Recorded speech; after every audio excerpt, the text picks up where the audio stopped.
I think that everyone got to ask the questions, have things answered, or had some time to think about it. And as we're in a holding pattern right now for contracts and for the budget, there are some things that need to be considered. We've been working on an alternative compensation plan for a long time. Staff really has worked hard on putting them together and taking them apart, putting them back together. I'm getting a lot of feedback from their colleagues. So the board needs to make a decision. I've put some things in the cover sheet for you that I've been thinking about because I work with the spreadsheet and make adjustments and corrections and try to figure out how much would this cost us overall. And there are a couple of things, and I'm not going to read this whole thing, but there's a couple of suggested edits that I think people probably just didn't have the right information. One of those is that teachers hired in 2013, teachers hired in 2014. Teachers who were hired in 2013 were hired under the very first move everybody over to their own base wage plan. The starting salaries were really, really low. I mean, it was terrible. When they wrote the alternative compensation, they said that anybody that came in 2013 or after wouldn't be allowed to move up on the scale any more than the years that they had been here. Well, that makes sense for people who were hired in 2014 and after, because they were placed using the new first alternative compensation scale. But the people who were hired in 2013 weren't. They were hired with the old bottom of the barrel salary scale that we had. So I think that the correction on that one is that rather than say people hired 2013 or after, because that means the people who were hired in 2013 were in a terrible mess. The correction is it's people who were hired in 2014, because they're the ones that were on the first alternative compensation scale. So that's an edit, and I think people just didn't know that we had really those three different ways of doing the manual. Another edit, which just as part of the history doesn't make a huge difference, although it has some impact, I think, on when the error was made in A, and that's that in 2012, 2013,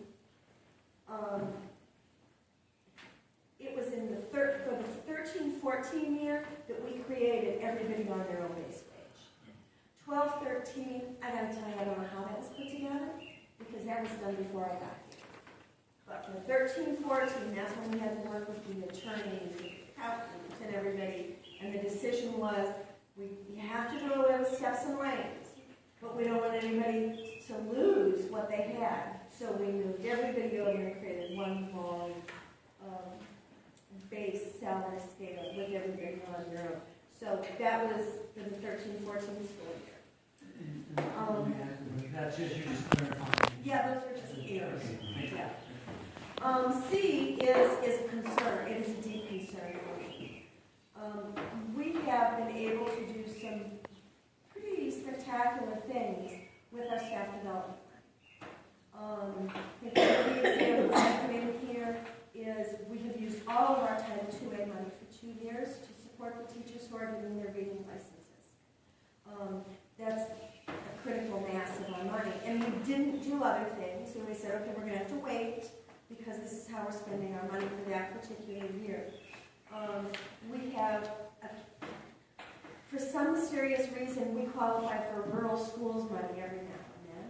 And you can use rural schools money for anything in the old ESEA, which is Title I, Title II, Title III, Title IV, Title V, even Title VI and Title VII. So that rural schools money has been great, and we have always used that for staff development or to pay extra days for people to work.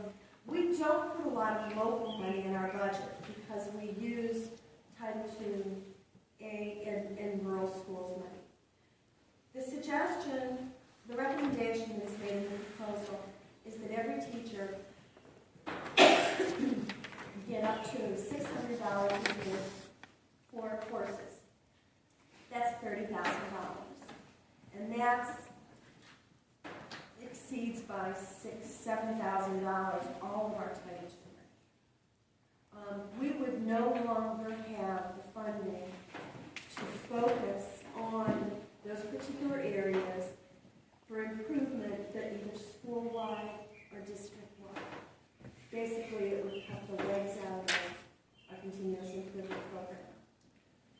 And so I think that needs to be considered because it is a huge change from the way that we've been allocating our title money for the last several years. And I give some examples of how it's right now in the budget for the coming year. And the last piece is kind of we need to pay attention. We don't have the money through the revenue and through the state to fully fund the recommended alternative compensation. To fully fund that, you have to fund balance. And in fully funding, you basically make a commitment to continuing that. People hear me preach about sustainability, that you can't make a commitment that you aren't able to sustain. Going into it, you need to know that you're going to be able to sustain it. So we have, the coming year is the first year of the 3-year revenue. We know that we're limited to $1.5 million over the revenue limit for the next 3 years, beginning in 16-17. The biennial budget will come up again next year. Who knows what they're going to do with the biennial budget? They could decide no more money added on to the revenue limit like they did for the last 2 years. They could increase the revenue limit and take away the categorical funding that the state has been giving us. There's just no guessing about what they're going to do with that. So, to fully fund the proposal, I think you have to accept the fact that it would have to come out of your fund balance for at least the next 3 years. Because you're committed in your referendum. Your permission to exceed the revenue limit for the next 3 years. So, if you want to approve something and know that it's going to be sustainable, the only confidence you can have in the commitment that you would need to make is recognize that it would have to come out of the fund balance for the next 3 years. And remember, it's going to increase every year. So it's not the flat amount that is on the draft today. It would be whatever the increase would be from year to year. If it's the CPI at 0.12, or if it's a CPI at 2.6. If you approve it, and we need to have something. But I want you to think about making that commitment to sustainability. Because you can't do it once and then it's, oh shoot, we made a mistake, we need to back off. That's just not. So again, you're talking about whatever this compensation model is, we keep the compensation model, but we transition in one way or another into that, you're saying over the next 2 to 3 years. That's one of the things that you can do. You can transition. You can say we can't go the full amount, but we can go choose a proportion, or go in, I think they had some percentages in each one of the rows, reduce those percentages, but keep that one and say, this is our goal, and then kind of add your CPI to that each year so that you know when you're catching up and how far or how close you are to it. So you could either reduce it within the model, or with the idea that you're going to come forward on it. What's the ballpark savings? Ballpark. By transitioning it, because it's going to come anyway. What is the difference between going full out and transitioning? Well, you would spread it over. The advantage would be that you would spread it over those first locked in with the referendum. And so as you're making gains during that period of time, and you still, at the end of 3 years, you wouldn't be where it would be if you said, yes, we're going to do this and we're going to add CPI to it each year. But you would get yourself to another referendum. What is the hit to fund balance? It would be about $300,000 the first year. Plus, we've got those new positions and got some savings in it. We're hiring some low. Overall, I'd say probably about $325,000. I'd like to know the difference in column 1 and column 8. There's no totals in each of those columns. I'd like to know the difference in that area. That's a base to a base. The base to the base? Without talking about any hard to fill position, and a master's is base to base to get people to a good base. Well, there are some differences between bases and bases. I know this sounds like double talk. The base that you see in 15-16, that's where most people were when they all moved over to their own personal base. Right. So they have credit in there for their master's degrees. And that was part of the plan and the proposal, is that you subtract the master's degree from where their base is now. I think you subtract 1,000 maybe. Yeah, there's some and of them add you can in see. 2,000. You can see where there's master subtracted from. So I guess that's, I want that subtracted too, like base minus any stipends to know just their base without a master's, and compare that then to column 8, which is a base based on the old base with the new steps and lane type of thing figured in. I got a history question. So, when we did the referendum, did we count for any races of people? Well, You got one saying yes and one's been two saying. it was a straight line, and we did not Because put every it. organization, people get their masters or do races. The verbiage of our referendum did not say increases in pay. Okay, another question I have is, we haven't answered the fund balance. And, so I understand that the state I think I understand fund balance, the purpose of it. And a couple things on fund balance. The state recommends a certain percentage of our budget should be in fund balance. I'm not sure I fully grasp what that number, where we are right now. I can get it for you. Can we say the numbers? Because my point is this, the reason the numbers matter, and I haven't got an answer on the budget yet, where we have obligations outstanding, and I get that, military's obligations and expenditures, you record your obligations, and once you become an expenditure, then you know. And I never did come in to help you, by the way, but maybe I should do that if you would actually want me there. But where is that? So if there's any money remaining in this year, because if we look at, so I maybe have a different goal than you guys. We got 3 years to cover. So where's the fund balance? Could that get us through number 1? How much money is remaining in this year? I know last year there was money left over, yay. And this budget followed last year's budget. So I'm speculating some might be left over, but I have no idea how much that will be. And I think we need to have those hard numbers with speculation of risk of another flat tire that my kids experienced in the bus. So I heard about that firsthand, right? Lots of tires. But we can put risk money in there. That's a planning factor, risk money, I get that. So I think those numbers are critical before we even start paring down, because maybe we can afford it. I think in your head you might have an answer, but I don't see the numbers yet. And so is that, now I understand the full amount of obligations, there's some varying in that. That's fair. But can we start, is it in this budget? Maybe you can point to me, or is that a side meeting that you Now, put? we really don't have a column for what's encumbered. There you go. The big example is Nita has to do 6 payrolls this month. Right, I understand that. July, August, and Let's September. put numbers down. You've explained that to me twice, I do understand. I want to know that we're supposed, none of these numbers matter, right? But I want to know that we are supposed to have $400,000 in fund balance based on our budget, right? That's what we have $500,000 or $700,000 fund balance. I'm making this up on the numbers, right? And then, so there's a delta that we can choose to put at risk, right? And then we can track in detail our our remaining budget for this year. Now, we might have, I don't know, $400,000, more or less, I don't know what the number is. But that, to me, is decisionable data that this board needs right away to make a decision right away.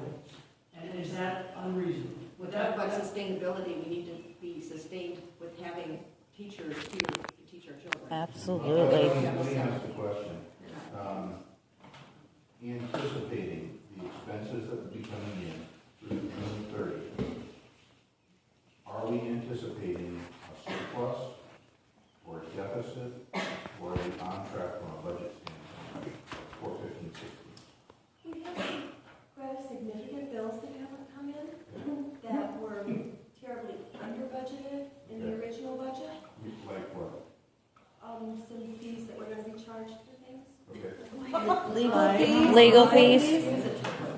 Let us get to the numbers. Regardless of what it is, we do have to pay our bills. Right. Iris, okay? Let us get to the real numbers here, please. So if we could get an estimate from some of those, I don't know. We usually don't notice until August because we close June 30th. We do all of the journal entries in July. There's pages of journal entries that seems that have to be done, and then advise how much to do. It depends upon how Fund 50 comes in for food service, if we got into that. Fund 27, there's special ed, if we have to cover that. There's just so And we many don't have the variables. transfers yet. The actual transfers for open enrollment. You don't know the actual figure for that. And Plus, we're not going to get the state's payment for this school year until after July 1st. So, again, for what Dave is asking, I understand from your standpoint, I understand the finance side of it. To wait until we get all the numbers in is not going to happen. So we need to go with essentially a gut feel from your standpoint as to whether we're going to be on target or not. Okay? And then best estimate for the 15-16 year. And then the next question is, okay, let's just assume that we're going to spend everything that we budgeted. Okay? Let's just be optimistic about it. We gotta be, this is optimism too, because after what you're saying, it could be worse. So let's be optimistic about the fact that we meet budget. Then we have fund balance to put into play. And we put surplus into there. We are above the percentage Yes, we of are. what is required by $100,000, $500,000. Well, it's the snapshot of fund balance. I can go back to June 30th, because that's your snapshot of fund balance. And you compare it's the proportion of fund balance to your entire budget. Sure.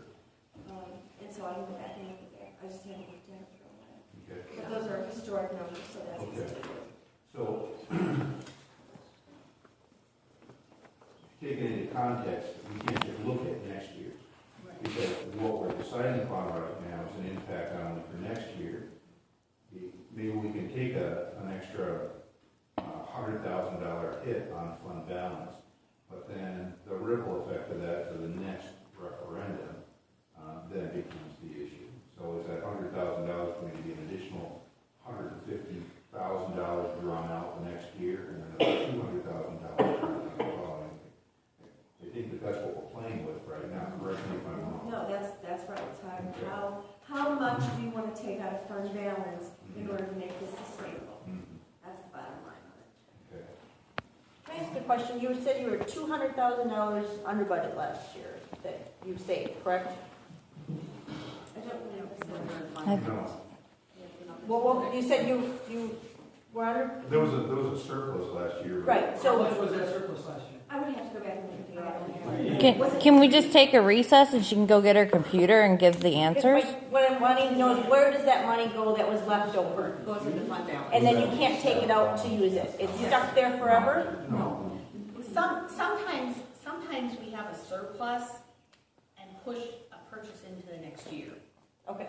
So that Sometimes surplus it might be a could come. surplus. No one has mentioned the amount of the fund balance.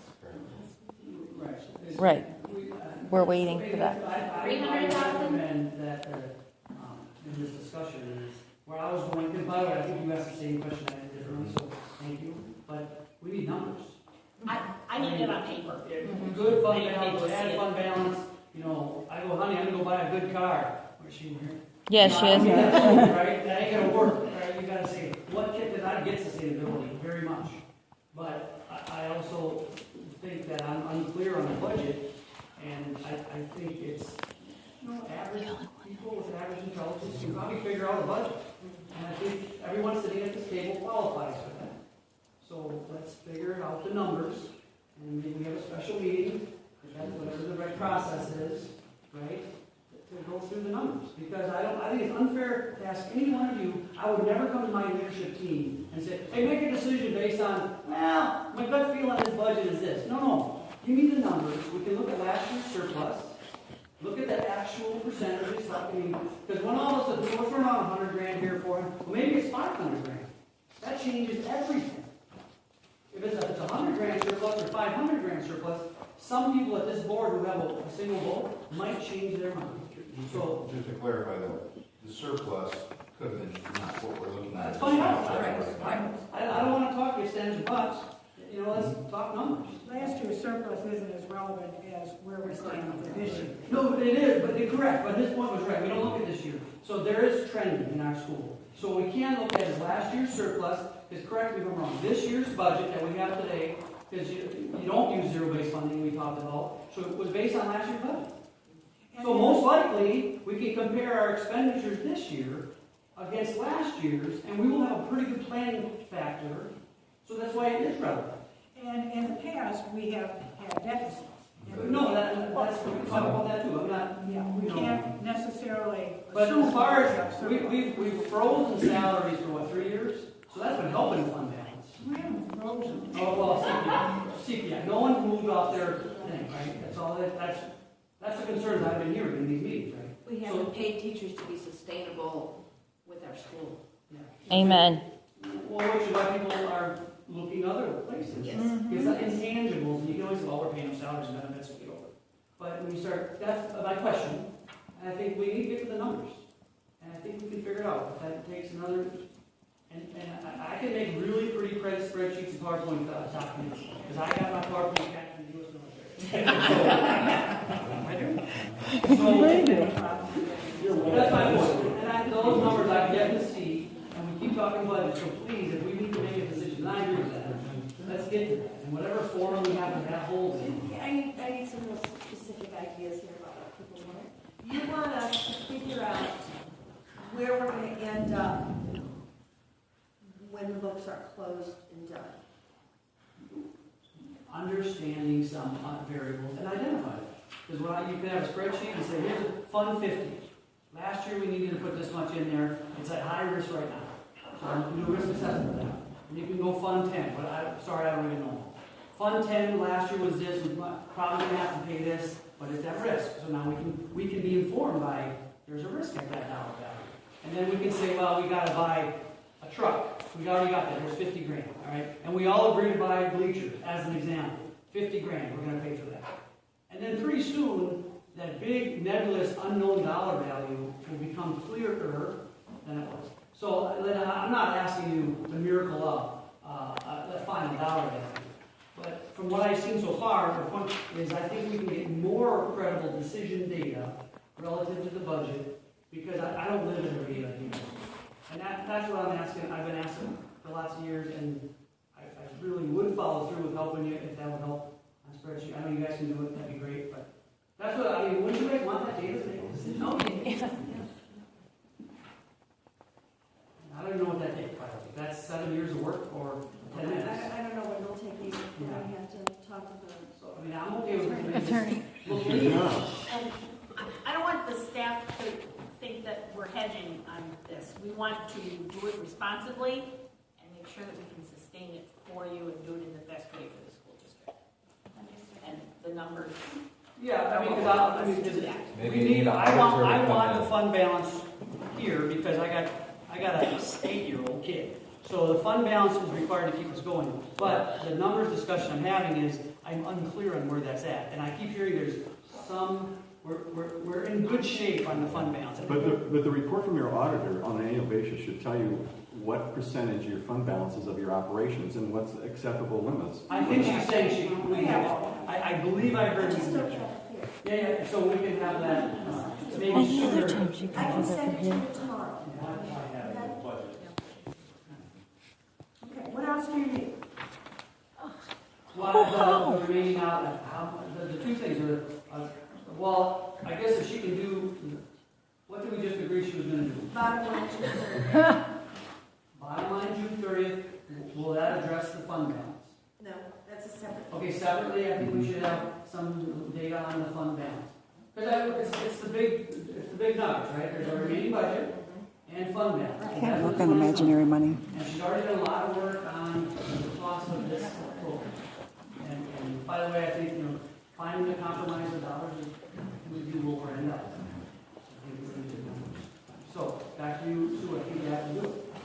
It's fund balance detail and, planning factors to the end of the year. And the exact cost of what it takes to put that plan in place, with those numbers.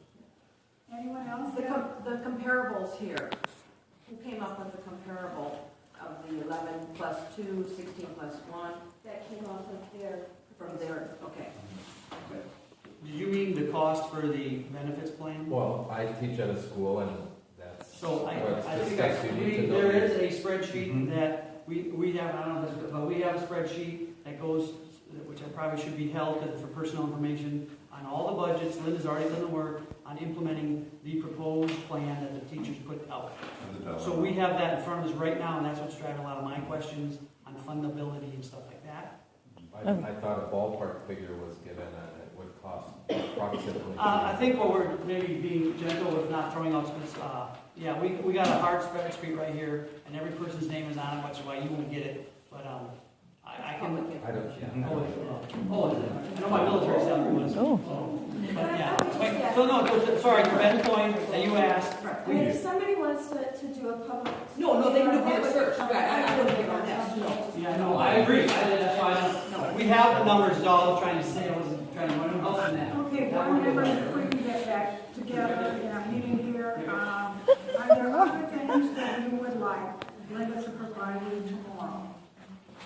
Just like, just a quick, is it standard operating procedure that year after year, that 28 days before the end of the fiscal year, you don't have your budget ready for the next fiscal year? Does that happen every year? Yes, and the final budget won't be ready until October because there are certain things that we don't get from the state until October. This is the same for school districts throughout the state of Wisconsin. Okay, board members, are there other things that you want from Linda tomorrow? Anyone? No. Okay. Regarding the edits, I asked if the compensation committee had been advised of the edits and been able to give their input. I didn't get an answer to that. Since the committee had already presented their complete plan to you, that's why this came to you. So, but they don't know what these edits, suggested edits are. I think I sent the one on 2013 to them, but it was right in the thing when they were trying to get everything ready to come. And another one I sent to one person. And there No, are the committee's not agreeing with that there are still some questions in regard to stipends. We talked with the SEA in regard to this, had a good conversation in regard to that even if we go forward with the proposed structure, whether it comes up all at once or whether it's a transition, that we still, as a secondary discussion, need to come to terms on the stipends. Right. But that would not interfere with the implementation of this structure. Okay, that's the conversation. The other thing that we need to keep in mind on this, people who came in 14, 15, and 15, 16 were placed on the first alternative compensation, and that did include the stipends. So part of their current salary is based on hard to fill, reading license, those two things. And so I would hate for them to lose that. Yep. In I would recommend that these edits that are being discussed are also looked at by the staff that presented this, not just the committee chair, so that the actual staff people that put this together can see these edits before this decision is made, because of what I'm hearing discussed around me, that some of this is not necessarily happened. That's just my comment.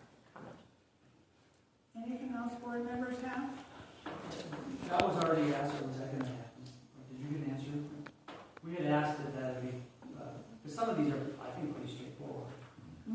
So that should be a pretty quick review. I sent the cover sheet to them. It's, I told you all, my purpose in that is, I want this a joint effort. I want everybody to be able to buy in and understand it. And if we're making edits that they're not aware of, My personal assessment, which is probably very limited, I think the edits are pretty benign. The last one about the transitioning in, yeah, that's the budget question that we're all talking about. So I think that would be a good review, and a history correction, we're helping out a few people in that 1 year group, and now to see, I don't understand the depth of that. And my suggestion is when transition, it needs to be a quicker transition versus a long transition. If this is a long story, what is the risk to the school if we dip below the recommended percentage in the fund balance? Did we reach the referendum that last year? Has anybody watched my fund balance video? We use, It's There- the there's loan. specific To purposes answer your for question, fund that we would have to take a loan out. Right. As a school, Yes. we would have to take a loan. well, So that's the. every year. Fund Well, or balance, until we get a referendum that actually accommodates the budget that's been put together. fund balance is a 1 day amount. It is going to be different on July 2nd than it was on July 1st. It's just the snapshot on that particular day. Within that fund balance are things that work might have been done over here, but they didn't finish it in this budget, and so it's come out of this budget and it goes in fund balance. That's where it has to go. But we know that we need to pay those contracts out of this carry over from 1 year to another. So there are those obligation kinds of things. We like to keep some back in case the roof blows off. It's the example everybody uses. For us, because we get no state money, we have to wait for property taxes to come in to pay our bills. So in the past, we had to borrow money for our cash flow. With fund balance, you can estimate how much your bills are going to be each month and know that you've got fund balance that's going to fill in these places before you get your cash infusion for property tax.